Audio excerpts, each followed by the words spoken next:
It's baffled scholars for 2 millennia. It is a puzzle made of multi-dimensional elements, an enigma with roots that reach back to the dawning of time, perhaps before. Daniel explained part of it. Ezekiel and Isaiah had glimpses into it. John saw it all for the time of the end. That time is now. Join Derek and Sharon Gilbert on a journey that spans the course of history, from Eden to Mount Hermon, from Hermon to Babel, from Babel to Rome, from Rome to the cross, and from there to us. Biblical prophecy is coming true before your eyes, and to understand it, you must discern the times both then and now. It's time to unravel the threads of this all-encompassing prophetic paradox. It's time to unravel Revelation. The Synagogue of Satan.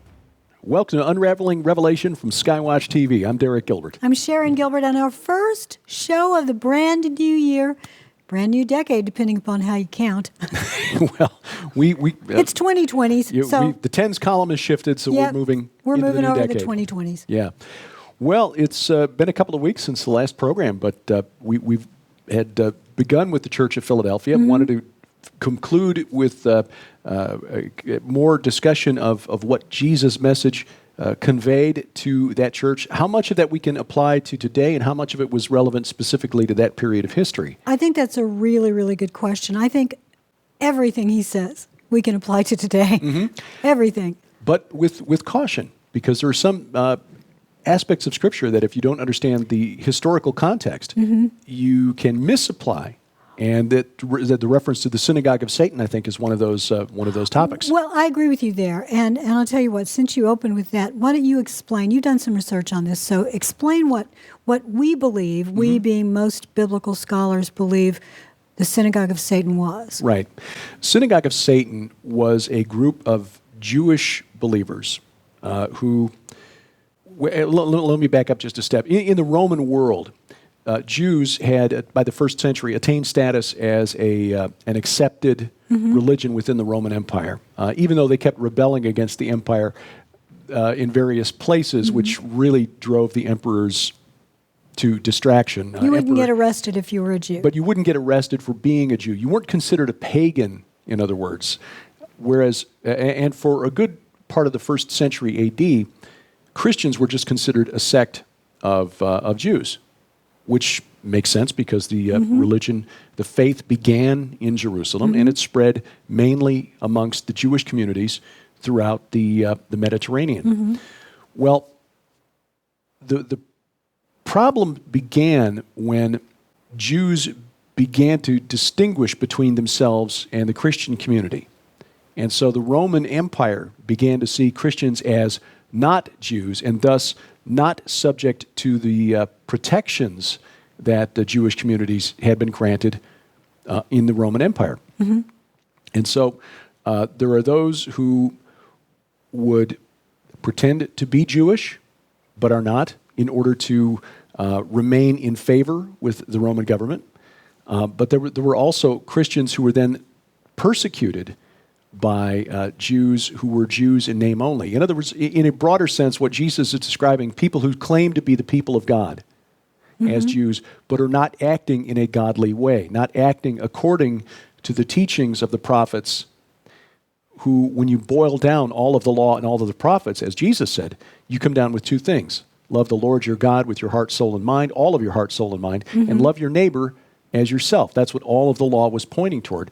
And there were those in these communities, and the Church of Philadelphia apparently was one of those communities, where the Christians were being separated out from the Jewish community and then persecuted by them. And then because they were distinguished in the Roman Empire also say, okay, well, you're not Jews, so you're pagans, and therefore we can...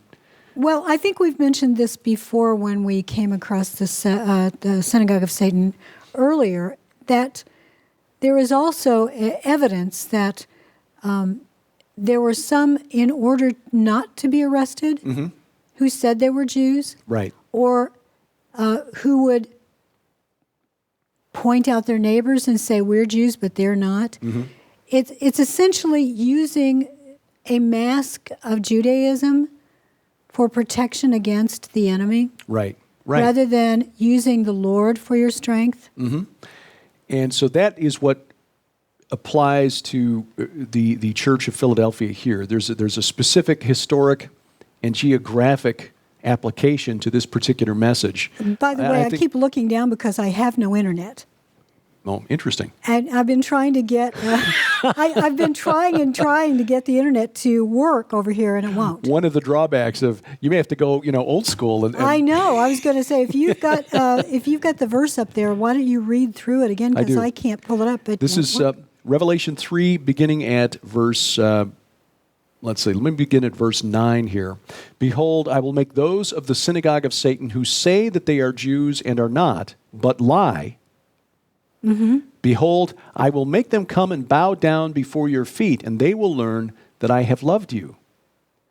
That's a really interesting phrase, and I wonder if there's been any research on that, why they would have to bow down to us.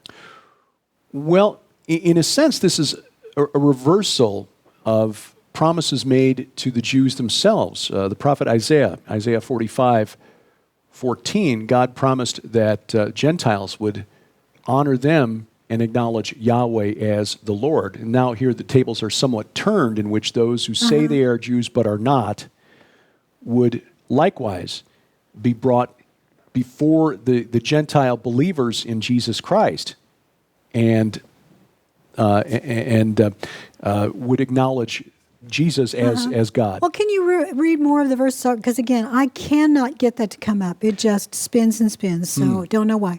Behold, I will make those of the synagogue of Satan who say that they are Jews and are not, but lie. Behold, I will make them come and bow down before your feet, and they will learn that I have loved you. Because you have kept my word. Can you read the whole section for Philadelphia? Oh, okay. It's been a long time since we had the letter. Verse 7.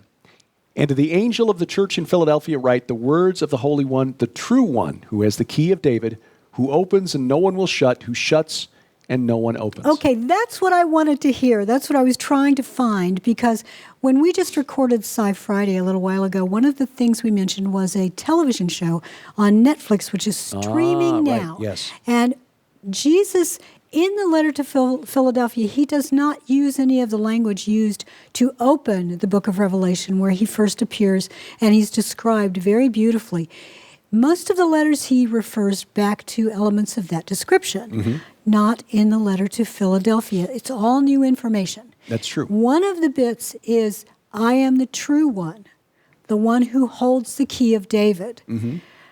This Netflix show called Messiah is so doctrinally bankrupt. It is essentially, it's all good, choose your own, whatever. Yeah. Find your own truth is actually a line from the show that this Messiah figure says to one of his followers, well, go find your own truth. I'm sorry, he is the capital T truth. And in the very first episode of this show, Messiah, a CIA agent says to a guy who's applying, he says, well, she asks him, what if someone wants to, what is truth, essentially? And he says, well, it's kind of gray as the, no.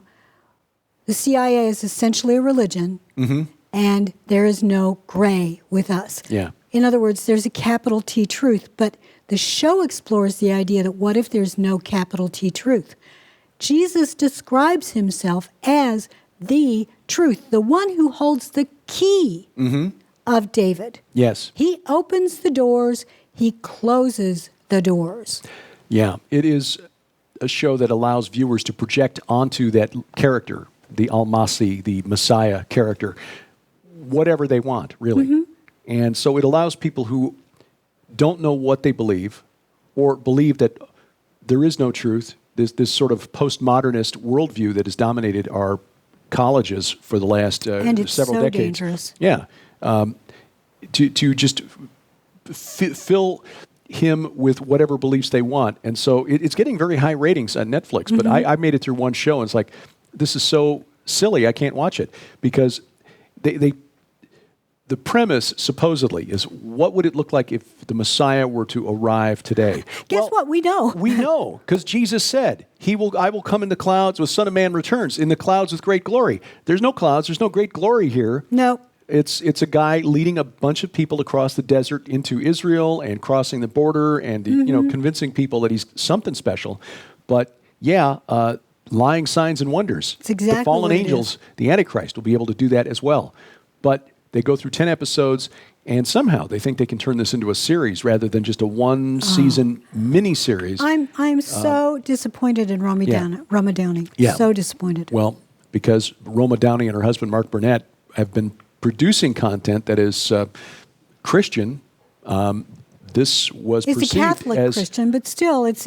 I think most of the story, most of the doctrine that she teaches is pretty good. More biblically It's just, based. This one is terrible. This one is not, yeah. So very different from the Jesus as he describes himself to the angels of the seven churches in Revelation. Very different from the way he described his return to the apostles in the Gospels as well. So, yes, he has set before the church in Philadelphia an open door which no one is able to shut. And I want to talk more about that in a minute. But, back to the synagogue of Satan. And the reason I wanted to just comment on the historic and geographic context of that description in the letter to Philadelphia, Jesus was making a comment to the church that was there in that particular day. But in the centuries since the letter to the book of Revelation was published and made available to Christians around the world, this term, the synagogue of Satan, those who say that they are Jews and are not, which was also, by the way, directed to the church at Smyrna, Yes. has been used by Christians to rationalize and justify anti-Semitism. Very much so. Oppressing Jews. Well, you're not the real Jews because ... Yeah. And there are a couple of reasons there. One is that, there's the theory that the Jews of today were actually the Khazars, which were a Turkic people from Central Asia who converted to Judaism before, I think, in the 8th century AD. But, how do you know? I mean, the people who are in Israel today have a long line of tracing back their ancestry and following their religious traditions.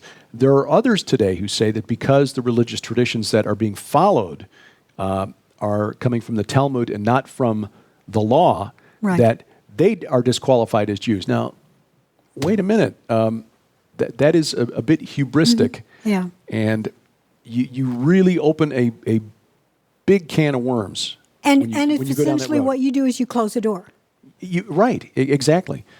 Because then if these are not, if they're the synagogue of Satan, well, then there's no hope for them. And there's no hope of ever lifting up Christ to an individual that you've just slammed the door on. Right, and that gets back to the open door. And I think we should talk about the open door and what that implies when we come back from a break. We're going to tell you about how you can change your life by joining us in Israel later this year. We're going with our colleagues from Skywatch TV, Donna Howell and Allie Anderson-Henson, as well as our friends Rabbi Zev Porat and his lovely wife Lynn.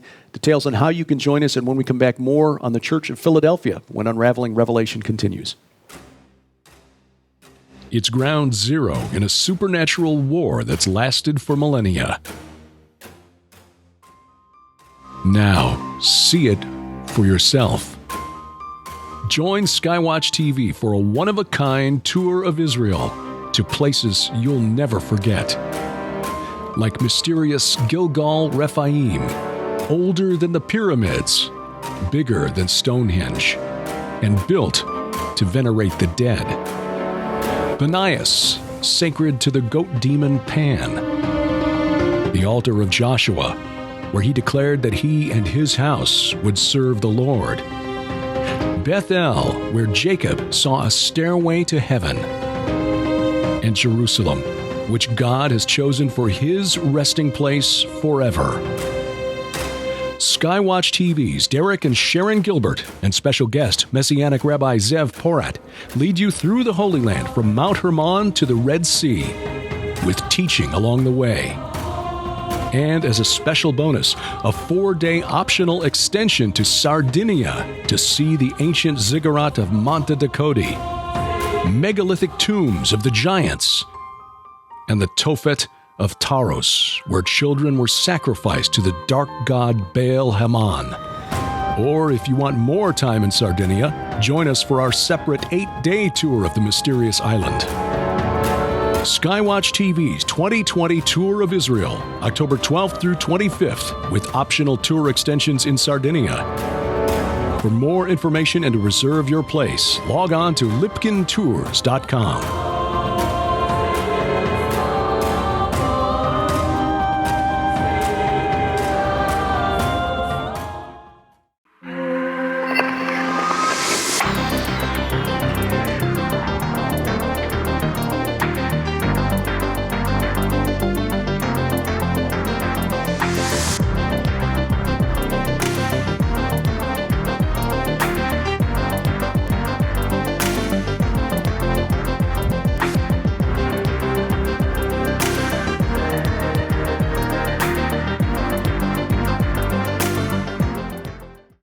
Welcome back to Unraveling Revelation from Skywatch TV. I'm Derek Gilbert. I'm Sharon Gilbert, and we really do hope that you can join us in Israel. And, if you really want to make it a special, special trip, get the extension to Sardinia. Yes. Oh, Yes. my goodness. It's incredible. Plus, the archaeology there is so similar to some of the archaeology we're going to see in Israel. Absolutely. So it's a phenomenal, it will be a life-changing tour. There's no question about that. And And you'll get to walk the serpent. yes. At yes, Gilgal. Yes. So we're really looking forward to that. And we'll be doing teachings in the evenings. So essentially, it's like a mini conference on wheels. Exactly. A as rolling we go conference through- in Israel. Yeah. You got to love that. And more in Sardinia as well. So Exactly. So I well- pray the door opens for that. For you. Good. Good door segue. opening. The door that Jesus discusses to the church of Philadelphia, I think, is an implication for a couple of things. The door that is open to us, and this is a way that Paul has described it in some of his letters, a door of opportunity to witness. Yeah. So Jesus has opened the door and no one can shut it. So even when we face persecution, even as the church in Philadelphia faced persecution, and the other churches, church at Smyrna, from the religious leadership, first of Israel and then the political leadership of Rome, that does not close the door to do what we are called to do. I mean, we see our brothers and sisters in places like China and places in Africa where it's very dangerous. Oh, my goodness, yeah. Still witnessing in the face of persecution. Well, I Rabbi think this is- Zev, Yes. witnesses to them all the time. Right. So that is something that I think the open door refers to. Besides, of course, the door that is open to us. He stands at the door knocking for us to allow him into our hearts. Well, and in chapter 4, we're going to actually see a door open in heaven. Yeah. But the Apostle Paul had doors slammed. He wanted to go to Asia Minor, and that door just remained closed and remained closed. It is only when he opens the door for your ministry that you should walk through. Don't go create a door.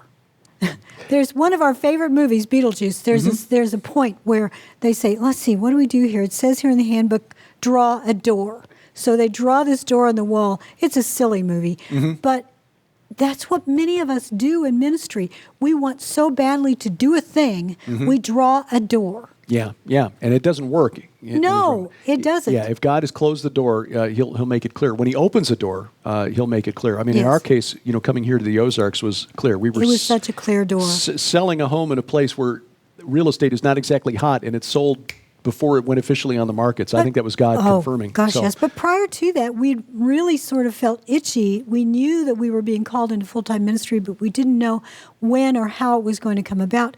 And so there was that temptation to, let's draw a door. Don't do that. Wait until the Lord opens the door Yeah. for you. Trust me, that is the best door to go There's through. a story that's told about the famous preacher Charles Spurgeon, theologian Charles Spurgeon. I love this story. Who was asked about, somebody who was just convicted that, he was being called, and he wanted to go out and preach and wanted to evangelize and witness, and, wanted to know from Spurgeon what he should do. And Charles Spurgeon asked him, well, what is it you do? What can you do? He said, well, I'm an engineer on a train. He said, okay, is the man who shovels the coal on your train a Christian? Well, I don't know. So Mr. Spurgeon said, well, start there. Go back, find out, and start working on him. Start with Exactly. him. So all of us have this opportunity to go through this door that Jesus has opened to share the gospel, the light of the world, to those around us. But interestingly, and this is something we also need to discuss because this gets into the prophetic aspect of the letter, verse 10 in Revelation 3, because you have kept my word about patient endurance, I will keep you from the hour of trial that is coming on the whole world to try those who dwell on the earth. And then verse 11, I am coming soon. Hold fast what you have so that no one may seize your crown. So the hour of trial that is coming on the earth, this is something that has been debated by people who believe in a pre-tribulation rapture and those who believe in a post-tribulation rapture. And those who say it's pre-wrath. And those who say it's pre-wrath. What is the hour of trial? I think most Bible scholars would agree that the hour of trial refers to what some would call the Great Tribulation. Others might see this as the hour of trial. Well, since it's going to test the whole world, I think the Great Tribulation makes more sense than trying to describe that as the day of the Lord. No, I think it's pre-wrath. Right. So, but the question then again... But mind you, I'm pre-trib. But I think what he's saying is that I am going to pull you out, just like he saved Noah. So the question is then, those who dwell on the earth, will we be among those, the church be among those who dwell on the earth during that hour of trial? So will he pull us out before, or will he protect us through the hour of trial? There are different ways to interpret the language there, the Greek there. It may mean I cover you. So it depends on, here's the bottom line. We are going to be protected. What safer place to be is there than in his hand, covered? I mean, I picture him, holding me like this. When recently we had a little bird that smacked into our window on the deck. I went out there and the bird didn't move, but it was clearly still alive. So it allowed me to pick it up, and I held it just like that, kept in my hand so it wouldn't, be afraid, just kept it in the dark, carried it out to our garage, and I prayed over it. It was just this little finch.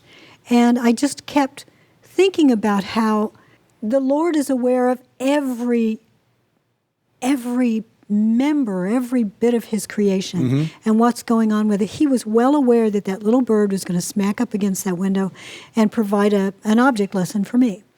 And finally, I took away my hand and the bird flew away. It was to me a miracle, but it was also a sign that no matter what happens to us, he's got us. So no matter how you interpret that Greek there, I believe we are safe in him. So stop worrying about it. Seize the day and do what we're supposed to do while we're here, and that is lift up Christ, crucified, risen, and coming again. Right. That's the perseverance that we are in which we're to engage. Yes. It is, in the Greek, the word persevere used in the past tense, so it would suggest that it was something that is done prior to the hour of trial. But again, whether it means we are protected through it or removed from the earth before it, the bottom line is those who are tested in the hour of trial are those who are dwelling on the earth, non-believers who are on the earth in that hour. Who become believers, many of them, and many of them lose their lives. They will be sacrificed. Yeah. So it is a promise of protection through what is going to be a very traumatic period on the earth. And that's the thing. When we see depictions of apocalyptic scenes in the movies, the word Armageddon has been used to describe all kinds of disasters. Yeah, it's become a catch-all word. Right. Instead of referring to the one specific battle for control of God's holy mountain, it's often seen as a very scary thing. And a lot of Hollywood productions that depict it show Christians trying to somehow short-circuit it because this is really scary. Well, no, for Christians, it isn't scary. What it should do, though, to motivate us is to really encourage us to go through that open door, use that open door that Jesus has opened to preach the gospel to our friends, family members, colleagues, so that they don't have to go through this hour of trial. And that's the thing to remember. No matter what, no matter when he takes us, no matter how he protects us, there will come a day when the door for salvation closes. And that will happen while people are still alive on this earth. So there will come a day where that's the deadline. You have to make up your choice by now. Free will, choice, time is over. Door will close. Yeah. So we've got a limited window of opportunity, and regardless of whether you're pre-tribulation, pre-wrath, mid-trib, post-trib, whatever, the motivation should be the same. Yes. We've got people around us, like the guy who shoveled the coal, the collier on the on the train, you know, and his friend, the engineer, that didn't even know whether he was a Christian or not. Start there. Yes. Start there. Start where you are. Exactly. And Jesus concludes this letter to Philadelphia by saying, hold fast what you have so that no one may seize your crown. The one who conquers or overcomes, and we talked about this last time, I will make him a pillar in the temple of my God. That was a reference that would have made a lot of sense to the people in Philadelphia back in the day.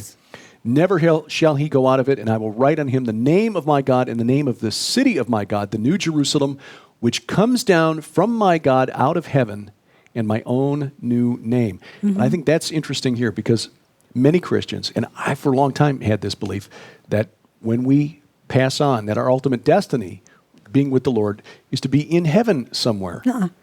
It's here. The angels were created for heaven.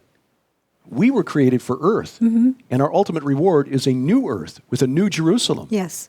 Yeah. Mike Heiser has a new book out called Angels, and I just finished reading it. He discusses that in there. He says, heaven is here.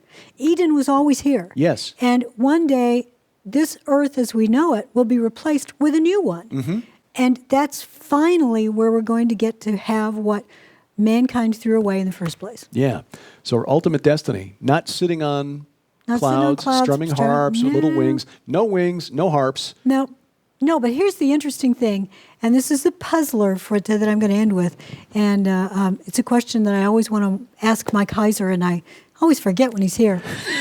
Because he talks about how heaven, eternity, will be that we have jobs. We are here to co-rule with Christ. Who are we co-ruling over? It's a really good question. I know. Right? Yeah.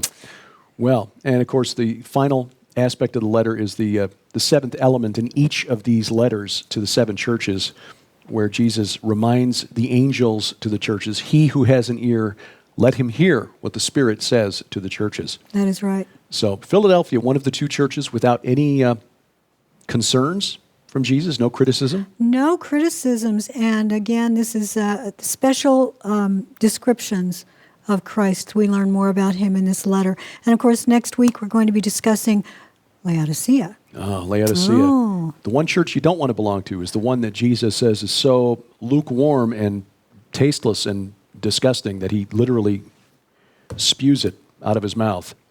That's next week as we continue through our study, and we thank you for watching. This is Unraveling Revelation from Skywatch TV.